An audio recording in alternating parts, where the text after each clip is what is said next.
true crime podcast where best friends and next door neighbors, Willow and Lillian, spill the tea on murder, mysteries, and other things that go bump in the night. So get your favorite teacup ready and let's get into it.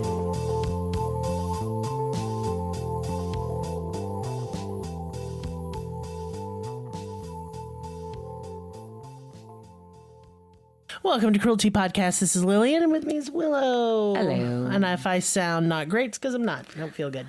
But who cares? So we have a new theme. Yes, we do. And it's Caught on Camera. Caught on Camera. This was voted on by our patrons. So if you would like to vote on our themes, then head over to our Patreon and join. And that's how you do that. So, I don't know. Man, I've watched a lot of these. I've watched a lot of CCTV footage. Every time they really creep me out. It creeps me out so this whole month I kind of like binged as many different cases as humanly possible over the past couple. We've known about this theme for 2 days, 1 day, something like that. Day and a half, something like that. Maybe 40 hours. And so far we've been just devouring all these cases, and each one of them have their own weird, unique, nightmarish, just absolutely terrifying thing about them with the CCTV or the videos. It's just really it's really creepy. And just about everywhere you go nowadays has some form of CCTV, which is closed circuit television. Now, most cameras today are wireless, so they're not going to be television like they used to be. They're usually on computer monitors now. And then not only do you have security cams for businesses and on street corners and in parks, but you have the ring cams, which are people's doorbell cameras. Yes. And a lot of things have been caught on those too. I'll be doing one of those a little later this month. Cases have been solved. My friend's child went missing and was seen on a ring camera, and she was found that way. That's really cool. That. Yeah. Love it. It's really cool. And so it's pretty safe to say you're always being watched, and that's a bit unsettling, sure. Yeah. And it definitely raises privacy concerns, but sometimes Big Brother watching helps solve murder cases and other criminal cases that otherwise would have gone cold. And that's especially true of today's case, and that is the case of Kelsey Smith. And Kelsey was an Overland Park, Kansas teenager born on May 3rd, 1989. She was 18 when she went missing on June 2nd, 2007. She vanished without a trace. Or did she? And the answer is no. A lot of the times when we say vanish without a trace, we mean there's no clues that investigators can find. Right. And they almost missed this one. Kelsey was a vivacious, bubbly girl. She was active in track, band, and theater. She was outgoing, beautiful, and had a very bright future ahead of her. She was one of 5, and Kelsey was a middle child, though she never struggled to shine because she was so outgoing and fun-loving. She loved teasing and joking around and was just your kind of all-around American teenager. She did well in school, got along with her family, had a boyfriend and lots of friends. She had just graduated from Shawnee Mission West 9 days before she was to go missing. Kelsey had plans to go to Kansas State College and play in the marching band, and she was going into veterinary medicine because of her love of animals. Precious baby. Yeah, she was just a really sweet girl, and you'll see her picture. She had a sweet face, she just looked like a nice person. Kelsey would never get to go to college. June 2nd of 2007 was a normal day. Nothing out of the ordinary. She's on summer break. Before she goes away to school, she's wanting to, get some things done. That evening, Kelsey decided to go to Target to buy a gift for her boyfriend, John. This was to celebrate their 6-month anniversary, and I just thought that was cute. I did that for Maris, by the way, and I remember exactly what I got him. Are you ready? This is sad. Okay. Yeah. We didn't have a lot of money, and we couldn't afford to go out or anything. And Maris had just started talking to me. We had both been talking about him transitioning. He was still presenting as female at the time. So I went to the store, and I got a men's deodorant and boxers and some chocolates. Oh, no. and it really touched him. That's really precious. Yeah. We both cried like dumb assholes. I'm still crying a little bit. Yeah, I'm about to. I just thought that was so cute. It was It's wholesome. It's wholesome, yeah. She arrived at Target at 97th and Quivira, which was located behind the Oak Park Mall. She parked, went inside, and started shopping. And this would be the last time that Kelsey was seen alive. Oh, it's so scary. It is. Once Kelsey arrived at Target, she called her mother, Missy, to ask where to find gift boxes and wrapping paper. Because she didn't know. Because when you're young like that, you're not usually the one buying the gifts, Yeah. So she asked her mom, because she was really close with her parents, and that's pitiful to me. Her mother told her where to look in the stationery aisle, and the last thing she said to her daughter was, "I love you."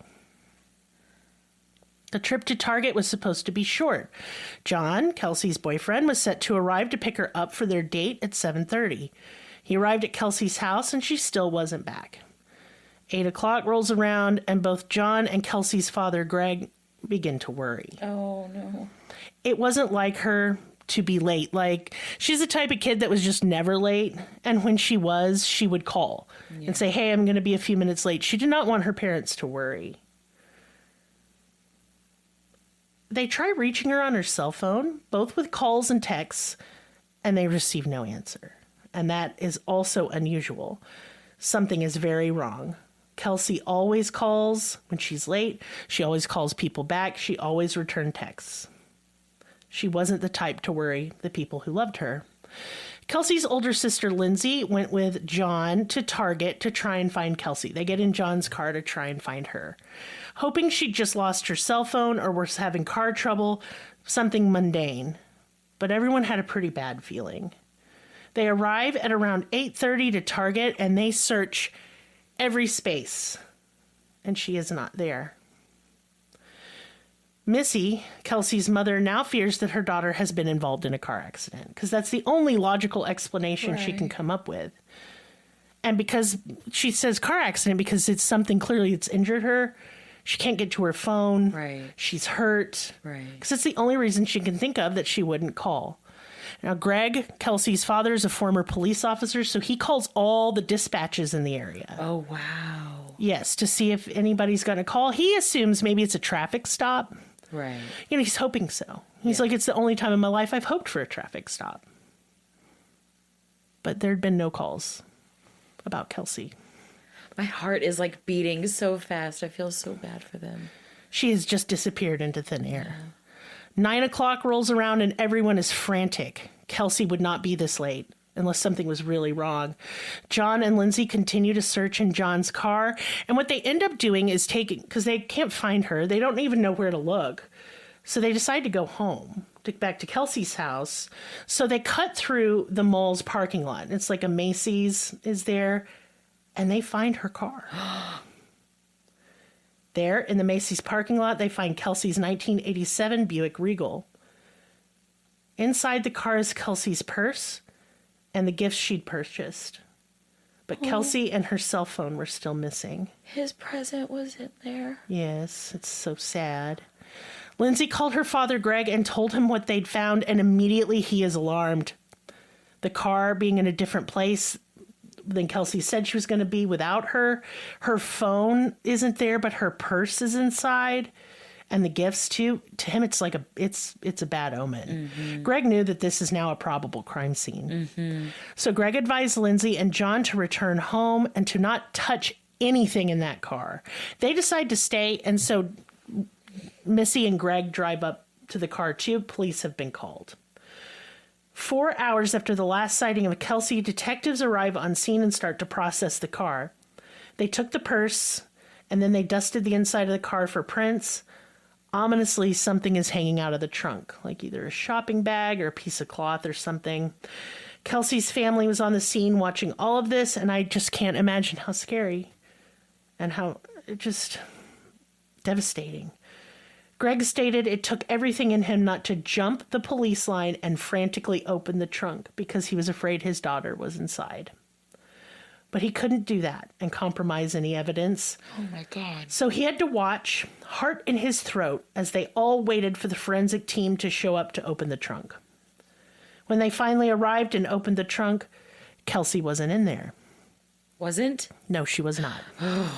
Of course her parents are relieved, but it's not enough relief because where is she? Yeah. If she'd been in the trunk, maybe she still would have been alive. And now she's not anywhere. I just didn't want them to see. No. Unlike a lot of cases we cover, police took this really seriously. And I'm going to guess it's because Kelsey's father had been a police officer. She was also a beautiful young white girl. And this isn't to say her case shouldn't have been taken seriously. Of course it should have. But so should all the cases of black girls and Latina girls and indigenous girls and other women of color. Right. And here's something else, because people like to say I hate men. Well, kind of. And men, we just don't talk about missing men, do we? No. There was a doctor that actually his body was found in Benton County, Arkansas. When? Over the weekend. What? Yes, and he had been missing. Oh, I think I saw his missing person. Do you think I saw it on the news? No. Facebook. I'm in a lot of missing persons group. Yeah. The amount of men that get zero media coverage is sickening. Yeah. Men and boys do not get the coverage of 18 to 24-year-old white girls.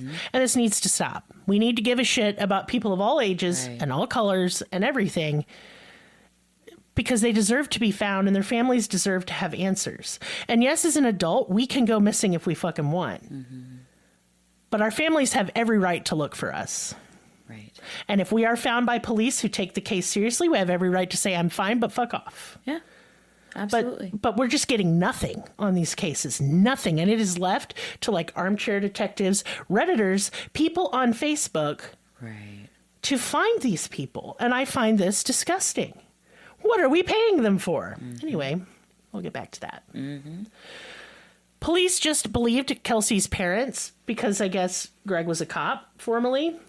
Because normally they would just say shit like, she probably just ran off and got in a fight with her boyfriend. Right.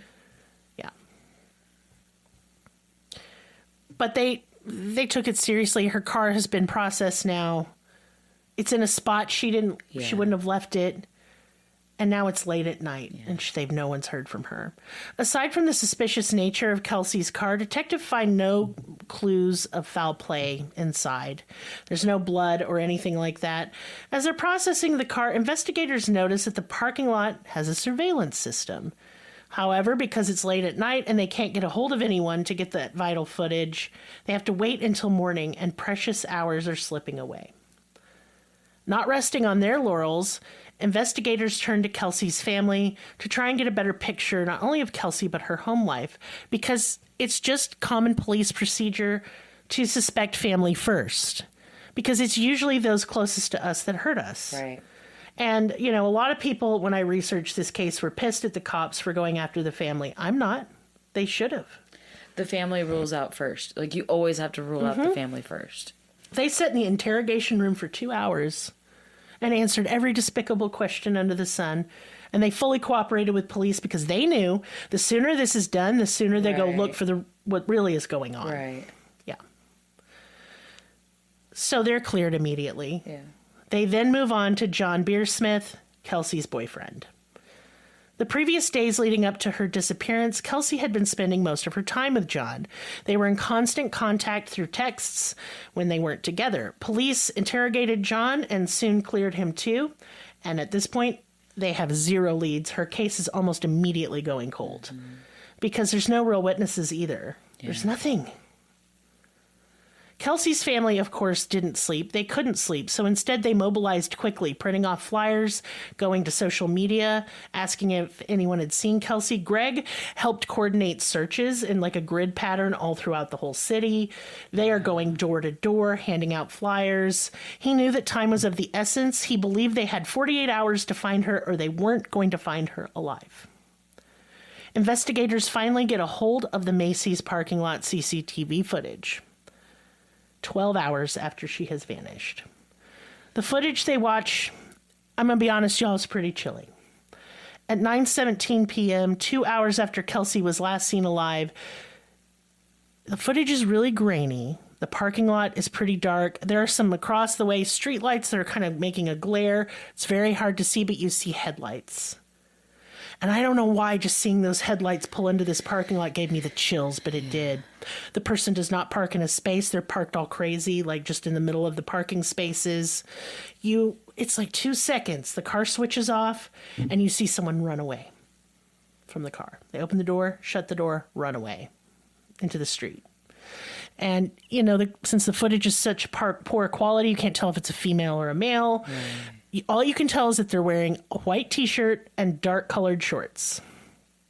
Kelsey was wearing shorts and a pink tank top when she went missing, so it's not her. It's not Kelsey. I can't imagine being the parents seeing someone else driving my baby's car. No. It just makes my stomach hurt. It just makes me sick. So scary. It's a disappointment because they can't tell really much from the footage other than it's not Kelsey. And that in itself is terrifying. Now detectives start to retrace Kelsey's steps. So they head to Target. And I was just about to say that. I'm like, what about Targets? Oh, yeah, they go there too. Now, here's something that's really interesting that I did not know. Target has a state-of-the-art, cutting-edge surveillance system in their stores. Now, this is not to help people who go missing. Let's just get that out of the way. It's for theft prevention, loss prevention. Yeah. But y'all, they have a forensic video team. Wow. And they can zoom in, and they have perfect timestamps. They don't record over footage. She couldn't have gone missing in a better place because of their footage. Wow. Yeah. I just think it's really interesting. So I wish we had a Target close by. So I could feel safe. Y'all shop at Target. Yeah, for real though. When they arrive, they're hoping for just a couple images, just any glimpse they can find of Kelsey, you know, from her walking into the door, just to prove she was even there, because they don't know necessarily that she arrived. Made it. Well, I mean, they had the phone call. And they had the gift. And they had the gift, but they don't know necessarily the time. Right. It could have been earlier. It could have been later. Yeah. Maybe she didn't leave the store. You just don't know. She didn't leave her receipt in the bag. They just don't. Yeah. You know, they never mentioned that. I always check receipts. Me too. Not that you're a detective. No. No. Yeah. That particular Target had over 40 security cameras, and investigators hit pay dirt.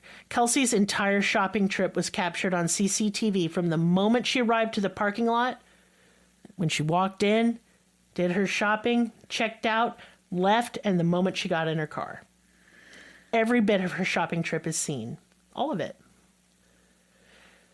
It's now been 17 hours. Investigators are with Target employees poring over the CCTV footage. Kelsey can be seen walking into Target at 6:54 p.m. She can be seen walking into the store, going down the aisles. Once inside the store, she can be seen just walking around and shopping. Investigators are trying to see if she makes contact with anyone in the store.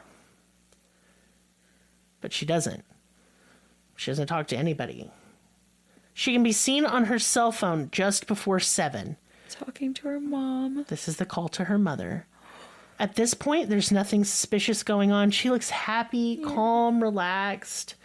She's not talking to anyone or having a confrontation. She pays for her items and then leaves the store just 10 minutes after getting there. Just a short trip because she's going on this date. It's her 6-month anniversary. Right.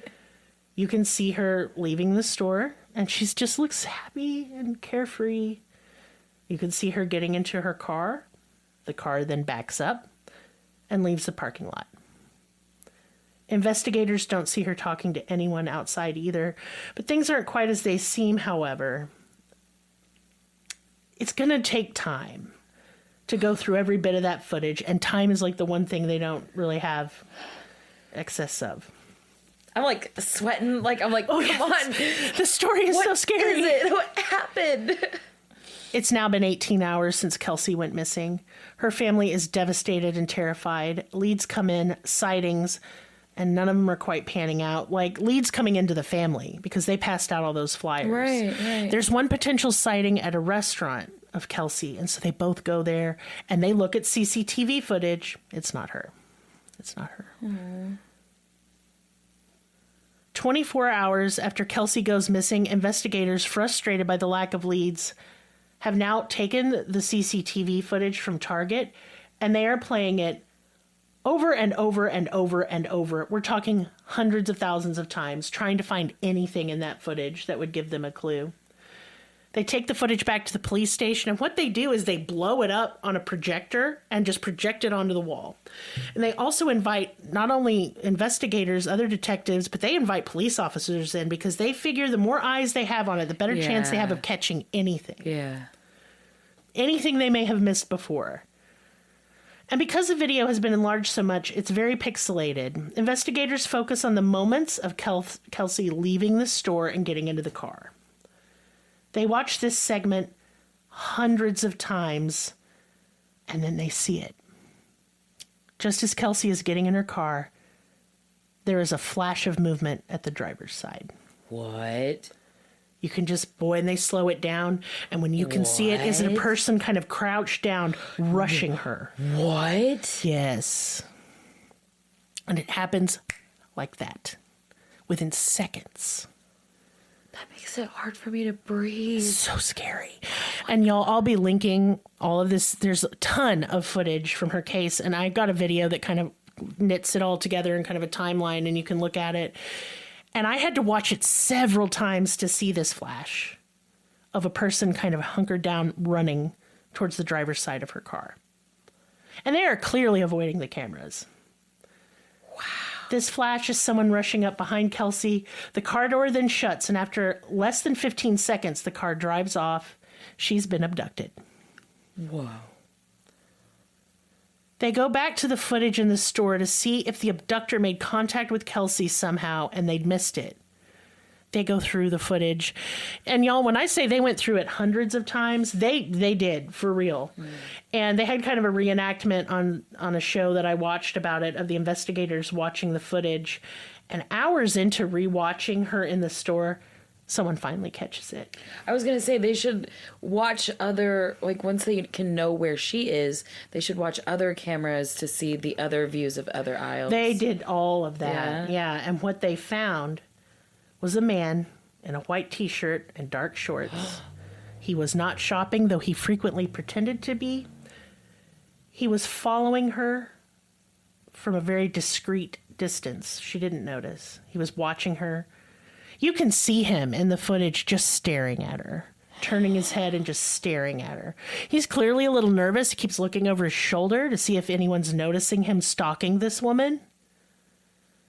He pretends to look at items, but every aisle she's in, seconds later, there he is. Every single time. That's why I hate going shopping by myself. The minute Kelsey goes to check out, the man leaves without purchasing anything. It's clear he wants to be outside and ready before Kelsey exits and approaches her car. This is a huge break in the case. Though they don't know the identity of the man or where he's taken Kelsey, it's clear from the footage that this is the same person who dropped off her car 2 hours after she went missing. 2 hours. That's long enough time to do something real bad. Yeah. Investigators pull footage from the exit/entrance of Target because there was a camera right there that faces down at everyone walking out. You can get a clear view of everybody's face. And they get a crystal clear video of the man leaving Target. They can see his clothes, his face, everything. He's a slender white male in his 20s, mid to late 20s. He's got a crew cut, dark hair, just average looking torpy dude. I was about to say somebody you probably wouldn't notice. Yeah, and that was the style of the time too. I think he has on some Adidas slides, and yeah, he just looks like an average guy. Nobody you'd even be suspicious of. He's pretty clean cut. Investigators release a still image of the suspect and possible abductor to the media. They then receive over 2,000 tips. And each one of those has to be investigated if they have any hope of finding her. They get help from other departments, and even the FBI eventually in this case, by the way. But they soon realize it's going to take weeks, maybe even months, to go through each and every tip. And they don't have that long. They don't know where this girl is. Yeah. So while they're doing that, the investigators turn to CCTV again. They go back to the Macy's parking lot CCTV. They use the timestamp of when her car arrives there and pull it backwards to go to Target. to see if some kind of car then immediately, not backwards, excuse me, but forwards, like a couple minutes, seeing if someone had parked there at Target. If the suspect had left his car in the Target parking lot, because there were no other cars in the Macy's parking lot. Right. Yeah. So they use the time frame of 9/17, and then they check the footage from Target parking lot after that time. Yeah. Any vehicles leaving, and they see only a dark colored pickup truck leaving the Target parking lot a couple minutes after. They use this clue to go back to the footage from the Target parking lot earlier the previous day. Yes. It's when she goes missing. Yes. I love this. It's like putting a puzzle together. It is, and not the previous day, excuse me, the same day, but earlier in the day. Right. Yes, and it's very... I don't know. It's really cool how they do this. They are hoping to see the truck and get a better, clearer view of the make and model. Because it's during the day. Mm-hmm. And that's another thing. It's during fucking broad daylight this happens. The dark colored pickup truck appears on CCTV footage in Target's parking lot literal seconds before Kelsey pulls in and parks. They get a clear shot of the dark blue older model pickup being driven by a white male in a white t-shirt. You can totally tell it's the same fucking guy. Yeah. Mm-hmm. This tip is put out to the public, and right away, a solid lead is phoned in. Wow. The person calling in said they knew the man in the footage because it was her neighbor, 26-year-old Edwin Hall. Edwin also owns a dark blue older model pickup truck. She said she could tell it was him just right away. Can you imagine being the person to call that in? How scary. Like, that's my fucking neighbor, dude. Right? No. Gives me the creeps. Mm-hmm. It has been 3.5 days since Kelsey was kidnapped. Investigators have precious little time to apprehend the suspect because his face has been all over the news and he's likely going to try and skip town. So they go to Edwin Hall's house, and as soon as they arrive, he's there with his wife and 4-year-old son packing up that pickup truck with like boxes, all their clothes. Wow. And I tried to find out what he had told his wife. Did you know he didn't tell her the truth? Right. I could never find that out. She isn't even named. Like, I can't find her. Good, though. Yes, indeed. Yeah. Because she's a kid. They don't need to be harassed. Yeah. So Edwin is obviously brought in for questioning. They take his fingerprints to be compared against those found in Kelsey's car. Mm-hmm. Edwin denied everything. He did admit that he is following Kelsey in the video. He said he was just admiring her because she had really great legs and was cute. And that just makes me want to fucking puke. Mm-mm. He's adamant, however, they had no contact with her once she left the store. As Edwin is in interrogation, the forensic lab came back with a match with his prints. I bet. It was Edwin Hall's fingerprints on the seatbelt in Kelsey Smith's car.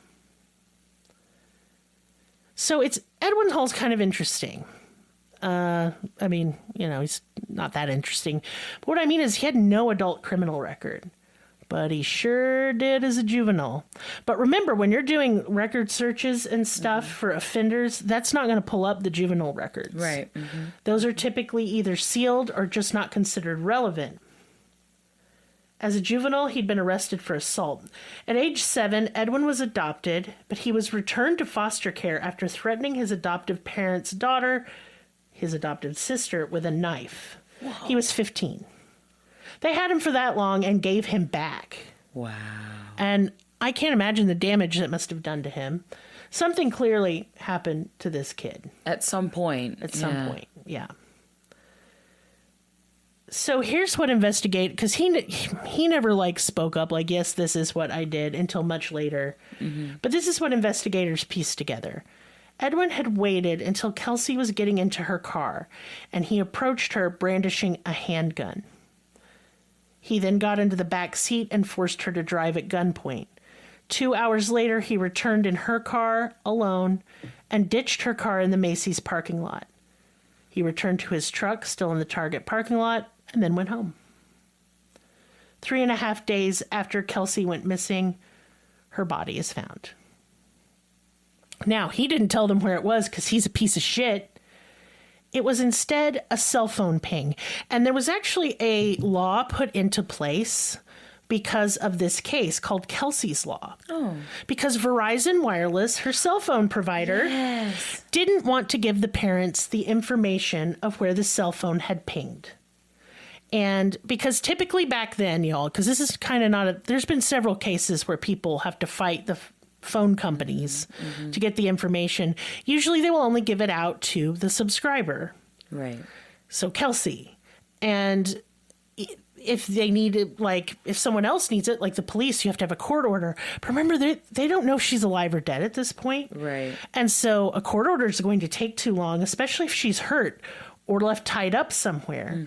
That could, those few hours could mean life or death. Right. And Verizon was just really hard on this when they're just like, nah, though. And I find that disgusting. Yeah. That we can surely use our discernment as human beings to know when to give information and when we fucking don't. Risk being sued to save a human life.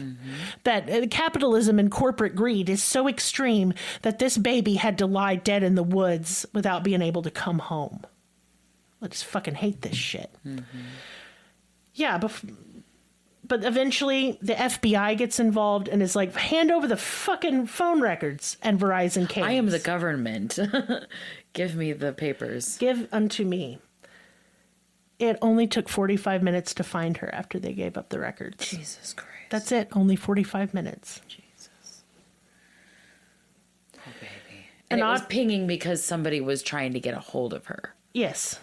That That's just, right. that adds even more. It was likely to her heartbreak. boyfriend or her father trying to get a hold of her. That was the ping. Yes, it was. That just hurts me. Yeah. An autopsy would reveal that she had been sexually assaulted and then strangled to death with her own belt. And I would like to issue a trigger warning coming up because I'm going to describe something and it's pretty intense. So please, if you can't handle that, now would be the time to click away. On June 7th, 2007, just 4 days after Kelsey went missing, Edwin Hall was charged with first-degree murder, kidnapping, rape, and aggravated sodomy. And we talk a lot about charges, and I noticed that we don't define them often. And I didn't know exactly what, I can guess what aggravated sodomy is, but I didn't know exactly. So I looked it up, and I will now define it. It means forcing someone against their will to perform oral or anal sex, and that in the process of doing this, they suffer extreme bodily harm. And it's just really sad.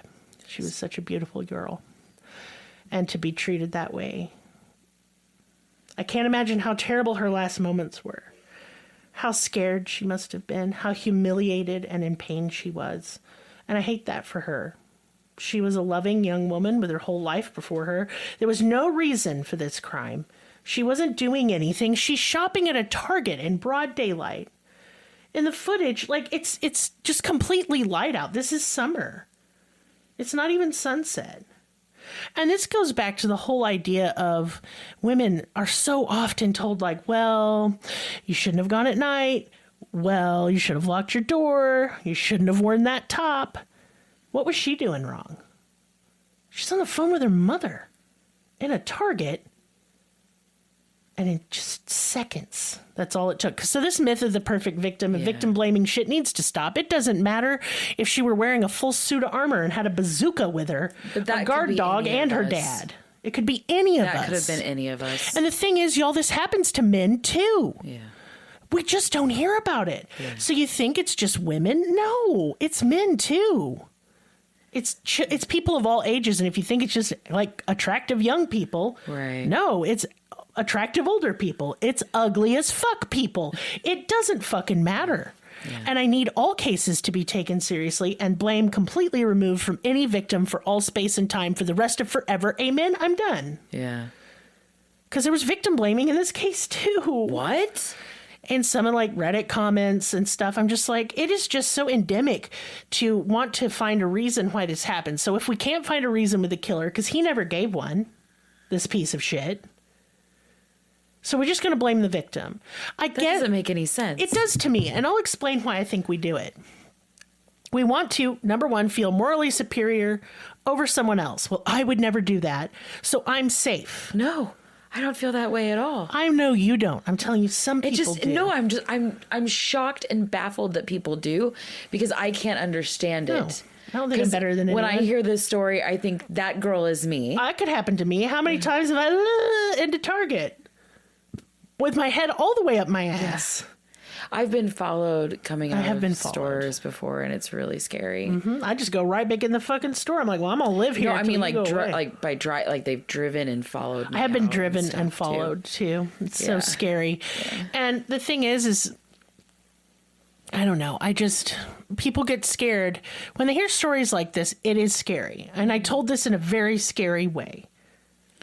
So are they trying to They're trying to keep themselves safe by saying, well, she did this, so I won't do that. Oh, it's very similar to since she did this, remember not to do this, folks. Like a cautionary tale. Yeah. But you know what? I don't want it to be that. Kelsey Ann Smith is not life, and her death is not a cautionary tale. No. It's just a terrible fucking tragedy.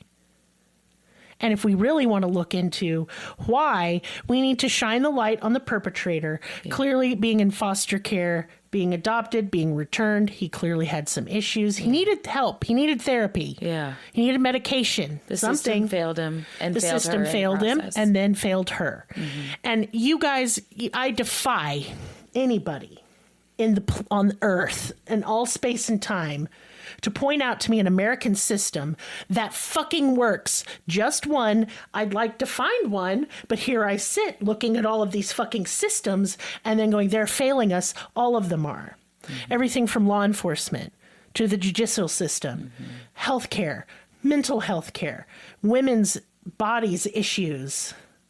The fucking postal system.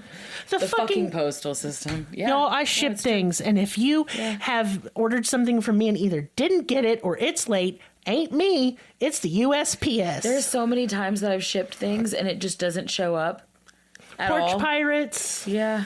Any old thing. Mm-hmm. None of the systems work. None of them. And you may be going, well, Lillian, but why?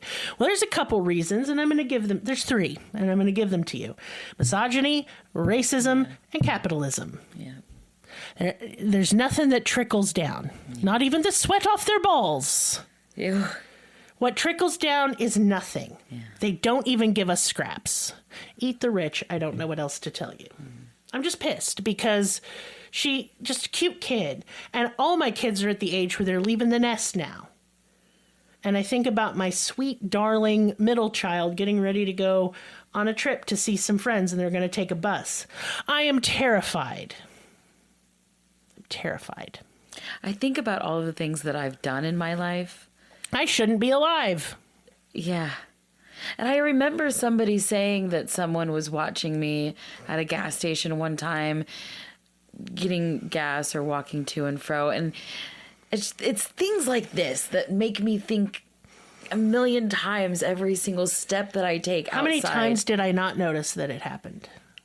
That's why I'm like so hyper aware of every single action of every person around me. And I don't like leaving the house anymore. I'm not going to take it that far because they'll come get you in the house too. They will. Yes, they will.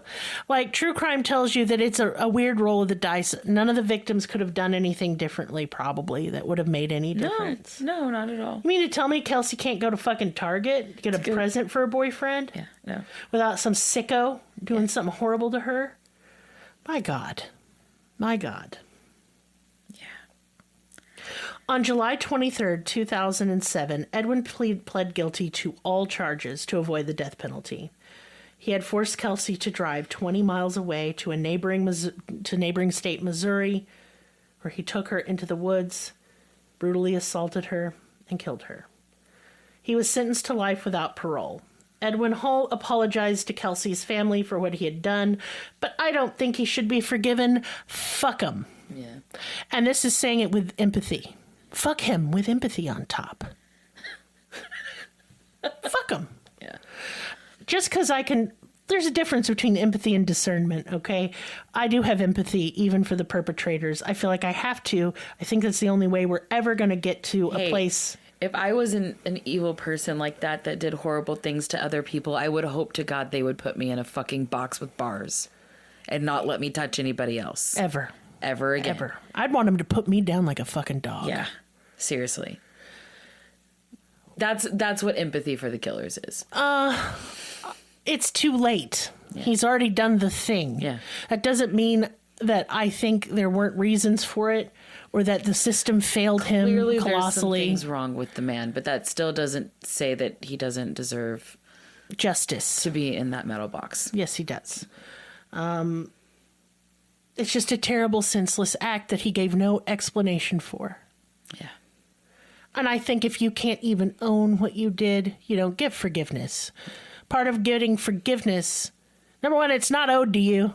Yeah. If you fuck up and apologize, yeah, you ain't owed forgiveness. And let me tell you this to people listening out here, because I had this talk with somebody the other day, a listener who messaged me, having a hard time forgiving someone who had wronged her. And I told her, fuck them, don't forgive them. Yeah. It won't make you feel any better. Some people don't deserve it. They just need to be away from you for all space and time. And they don't. Why should you have to humble yourself and then get on your little hands and knees and say, here's my forgiveness for the shitty fuck thing you did? It's just going to allow them to do it more. I'll tell you this right now. You don't owe nobody forgiveness if they wronged you. Fuck them. And there's no such thing as closure. So quit looking for it. Mm-hmm. And instead, just spitefully move on, because that's what I do. Yes. Full of spite. Live in spite. Yes. In spite this of the case really hurt my feelings. It terrifies me. It is very scary. Absolutely terrifies me. Without CCTV, I guarantee this case would have gone cold because Edwin Hall had no criminal record as an adult. He left no DNA or fingerprints on file anywhere. He didn't know Kelsey. He saw a woman alone and decided to attack and kill her. It's not known if that's why he went to Target, but y'all guess that is why he went. He didn't go there to buy nothing. It was literally shopping. the first person he saw. He pulled up and there she was. And he was like, that one. Yep. I'm going to kill that woman. That one. Yep. Was it arbitrary? I don't think so. Was it a crime of opportunity? Yes, Absolutely. but he was putting himself in the place where the opportunity would arise because that was his fantasy. That's what he wanted. Yeah. Because he literally went shopping. I guarantee you Edwin Hall would have been a serial killer had he not been caught by CCTV. 1,000%. Absolutely believe it, I think. He was clearly really good at it. Like, it makes me wonder if he's done it before. I did wonder that. Because that was so well done. Yes. That even watching it 1,000 times, they couldn't catch it. And I still haven't seen it. I want to look at it because because I know you're really attentive. Yes. You really pay attention to those things. And if you couldn't see it the first time. I couldn't see it the fourth time, dude. I watched it like 4 times. Now maybe after I've pointed it out to y'all. Yeah. You'll be able to see it. Right. Like her white car is right there. Right. And then you see this blur just pew, real quick. Terrifying. Flash. Fucking terrifying, dude. And it literally took less than 15 seconds. It took about 10 seconds to kidnap her.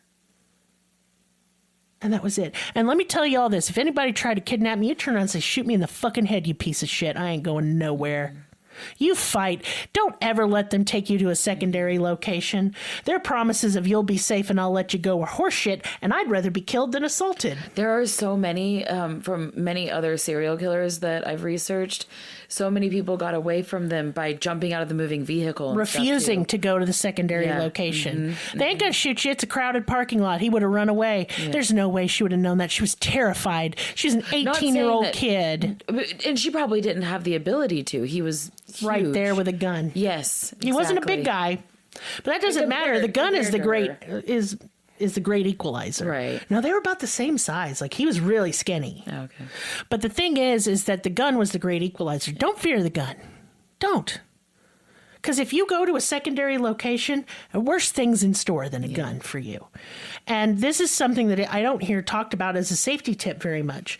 You just would rather die than go to wherever they're going to take you. Yeah. Because you're going to die anyway. Go out on your own fucking terms and don't give them no sick satisfaction. Make a big scene. Scream your fucking head off. Thrash. Piss your pants. Throw up. Whatever you got to do. Yes. Get that fucker away from you. Yes. And if you can't and he kills you, they're going to catch him because you just made a mess and your DNA's everywhere. Yeah. Yes. I'm constantly like playing with my hair like out of nervousness. Oh, I shed. And I just like shed my hair. My DNA all over this world. Everywhere. I do not shed my hair because birds could come by and make a nest out of it. And I'm a witch and I don't allow that sort of thing. Oh, yeah. Huh? Yeah, don't do that. Keep your own hair. I flush mine. Yeah. or I burn it. I kind of have a pile right next to your bed where we record. You're lucky Because I get that... nervous. Look, I'm not You saying... wouldn't do bad things with my hair. Don't put it past me. I won't curse someone. I'm going to put this in my pocket. I won't curse someone unless they really fuck with me or my family. Yeah. Yeah. I'll curse a child. I have. I'll do it again. Don't bully my kid. Oh. Yeah, my curses work too. But we're not going to talk about that. Instead, what we're going to talk about is, hey, I'm a witch and I do tarot card readings. I was just about to tell them that. Do you like that transition? Oh, I cursed a child and I also do tarot card Would you readings. like a reading? Would you like one? Yes, you would. My readings are very intuitive. I'm always spot on. And if I'm not, I'll do you another one for free. Because maybe my vibe was off that day. I've just never met you where your vibe is off. It's never been off. I'm always Even when you're right. sick and like half dead. That's cool, yes. Still Oh, I a almost vibe. got a kidney infection. I'm like borderline. Still a vibe. Still a vibe. It's a vibe. Yeah, but go ahead. I have the link to my Facebook page where you can contact me about readings. I'll do a love reading. I don't mind doing any type of reading. The cards are going to tell you to dump them anyway, but if you want some reassurance. I know a lot of us are going through shit right now. Yes. And sometimes just a little added reassurance. Like she gave me a reading and it was like, girl, get the shit done that you were supposed to get done. And I'm like, yeah, girl, I know. And then I went home and guess what I did? That's right. Yeah. Because my readings, I'm not going to like sugarcoat them, but I try and be really positive and really uplifting and motivating. Yeah. And if you want to be, I don't like people to tell me what their problem is. I like to do it cold because I feel like that's more authentic. But if you want to talk about your problem with me, hey, tarot's kind of like therapy. So Yeah. I'm not a therapist. This is not going to take the place of therapy. It helps though. But it does help to talk it out and to kind of like, I don't know, to me, it's like the universe going, you know what's up. And Yeah. I'm just showing you again. It's reassurance. It's reassurance. Yeah. And I find them to be very motivating, weirdly. Yeah. I love doing readings. So if you want to come get a reading from me, I have that in the information below, etc. Yep. Patreon. Come do it. All of our pictures from this case will be there, including the CCTV footage. Those are public posts. You do not have to be a patron to look at pictures I didn't take, because it'd be weird to make the people pay for that. It's strange. To the point where I don't think it should be allowed, not throwing shade, but kind of. We will have them on other socials, but we're limited at the number we can post. We like to post lots, especially Willow likes to make a weird picture documentary every single time. I just have to have all of the visuals in order to get the full story. Yeah, and I'm a see, visual learner. I'm not, I don't think, but it's fine. No. Like our different styles, there's something for everyone. In addition, Patreon, we do an additional weekly episode. Yep. We have let members vote on our themes. And all in all, we've created a really cool community, which is mostly on Discord, but most of those people are patrons. So if you want to come hang out on Discord, guess what? I'm doing a giveaway for a free Patreon subscription for a month. And if you want to enter that, you have to join our Discord, and you must post a picture. And I don't care, just not of your titty bobs or your butt or anything. We're not into that. No. Something wholesome, like what you made for dinner, an art project, your dog. Cool plant you saw the other day while you were out walking. That's right. A bug. A bug you A like. sunset. Indeed. A Any vibe. wholesome picture that Or is a safe meme. for me or children to view, or a meme, that will enter you into our contest. We've already had a few entries. So Oh, please come on down. You want to win. Yeah. And the thing is how will I gift you a Patreon sub? Well, I'm just going to give you $5. And hope to God you use that on Patreon. If you don't, and you're like, That's girl, fine. I needed it for gas. Well, then you got Then you gas got on me, $5 in sweetheart. gas, girl. I don't care. Yep. So yeah, please come and say hello. Our Discord's active all day, most of the night. Yep. Either me, Maris, or Willow are often in there. I've been out for a couple weeks just because I'm brain dead. I am brain soup. But and when I've I'm been there, really sick, but when I'm I've been in mentally there, bed, I've so been- I have been there. Yeah. Yeah. Maris got the birthday sads, so he wasn't there, but that's because her car almost broke down on his birthday again. It's fine. But everyone in there is so fucking awesome. Just really genuinely good people. I love them. Like, they're cool. So come hang out with some other cool people who like true crime. You will make a friend. Yeah. It is impossible for you to not make a friend. Yeah. Safe And if you listen space, to an too. episode, even if it's an early on episode, I know a lot of y'all go back through and listen to early episodes. You can always go into our Discord and go to the case discussions and talk about it. Well, I don't care, love yeah. reminiscing on old research because I tend to forget. Yeah, because what'll happen is I'm like, I covered that? Yeah, I My forget. brain like a sieve? I'll watch like a documentary over again. I'm like, wait a second, why is this so familiar? Hold up, I covered this. Yeah. The thing I love is like other true crime podcasts. I'm like, covered it. Covered Covered it. that one. I covered it. It's really fun. It is fun. Because I'd always like to like look forward to meeting other podcasters Yes. that have done the same episodes, done the same research. So I can hear their take on it. Yeah. It's cool to me unless their take is garbage and then I frown. Yeah. I do frown, but I don't say anything because I'm not an asshole. But yeah, I like case discussions a lot. I do too. It's a lot of fun. And y'all, it's Pride Month, so I'd also like to say Happy Pride. Oh yeah. Protect trans kids and adults, please and thank you. And if you disagree, take yourself out like the trash that you are. Keep a brick on you. You never know when you need it. It's brick time. It's brick season. It's So, brick season. yeah. So, I just wanted to say Happy Pride. That's all I got. Yeah. I'm bereft. This was business time. It was weird and hectic like it usually is. Man, I just after not recording for a few days with Will, I feel weird now, yeah. Now I'm like, I miss you. You just want to like linger here at the doorway before you leave. Oh, a long southern goodbye. Oh, I got one more. Are you a small business? Yes. Would you like us to feature your products and services on our podcast, provided it's not an MLM like those shitty fucking leggings or that crappy makeup, then or like Handmade. essential oils? We need handmade. I need you to make it with your own little mitts, okay? Or it's a service like tarot readings or like maybe like Reiki healing. I don't care. Just do it with your own labor, basically. Just careful with long distance Reiki. That could really tire your soul out. I ain't doing it. I ain't energy healing nothing. Not anymore. But yeah, what I'd like you to do, just email me and we'll Yeah. work something out. We do have a featured small business for next week. I'm excited to talk about them, but we won't do it yet because I'm still writing their ad. Okay. If you're, Willow was like, why aren't we doing it? With I her was face, like, wait, that's what she said. Yeah. Because we're still writing the ad, bitch. That's why. Well, I really like that one. I have the keychain. And Yes, think they're about really them cute, often. and we'll be talking about them, and you'll get a discount with this one too. So that's cool as shit. Yay. I love that because we're not on a network right now. No. We don't have any sponsors. Like we don't have none of that. We are all handmade ourselves. This And, whole operation is run by, hold on, 1, 2, 3, 4 bitches. 1, 2, 3. I was like, how many? Had to know. I'm tired. But yeah, 4. That's it. That's all we got. I don't know if you can count me as a whole bitch though. Are you like half a bitch? I'm like you and Maris are like half a bitch. 3/4. Put you guys together, it makes one bitch. Yeah. 3 bitches. Oh, I'm sorry, Will. That's sad. Okay, so the other thing is, if all you can do to support this podcast is listen, hey, thank you. We do it for you. And I received a couple lovely messages from I'm still people. baffled y'all listen because sometimes I I'm am just like, shooketh. you listen to me? Thank you. People Nobody usually else don't. That's why I'm so loud, because I'm just yelling at people not listening at me. But you listen to me on purpose, and for that, I thank you. Absolute respect for y'all. Oh, yes. I'm stammering because I get misty because people are so nice. I get blushy.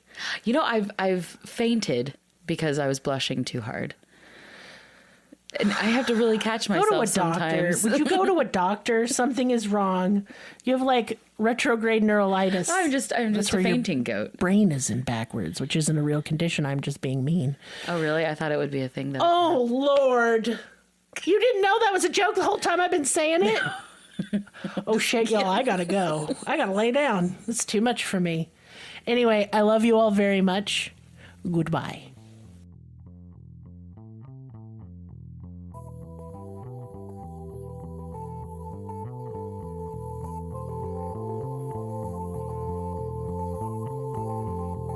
Us on your social media platform of choice. Linktree/cruelty has all the links. Check out our Patreon for exclusive episodes, merch, ad-free episodes, live ghost hunts, and much more. Please be sure to subscribe. New episodes are uploaded weekly. Thank you so much. See you next time. Music and production by Lee.